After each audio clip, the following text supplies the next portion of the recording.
sumama sa amin sa stage kasi baka tawagin na yung mga participants ng Santa Cruzan eh. Wanna come? Sige mo, ano na kayo? Iintayin ko po si Dexter. Okay, let's go girls. Ay naku, Susing. Tingnan lang natin.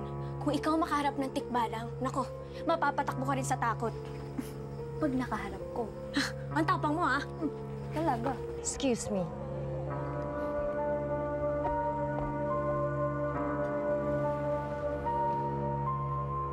Asan na ba si Dexter? Tagal-tagal. Buisit naman, oh. Celestina? Anong ginagawa mo dito sa labas? Uuwi ka na ba? Gusto mo ihatid kita pa uwi? May kasama akong iba. Sino? Alam mo kapag pinaghihintay ka ng isang tao ng ganito katagal, dapat hindi mo na pinag-aaksaya ng oras.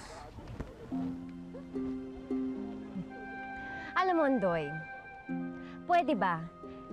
Umalis ka na. Tigilan mo na ako. Dahil wala akong ka-interest sa'yo. Alis! Chope!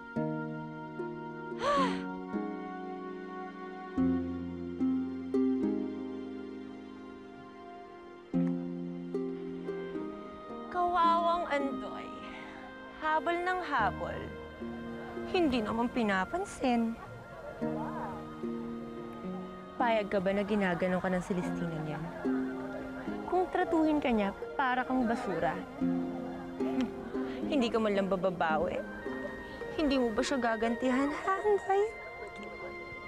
Huwag mo akong isali sa kalokohan mo, Donita. Bakit? Pareho naman tayong nabiktima ng Celestina niyan.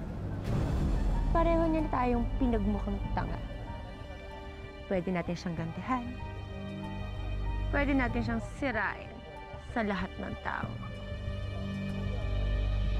Andoy, simple lang ang gagawin mo. Sasabihin mo lang sa lahat ng taong yan na maligno si Celestina.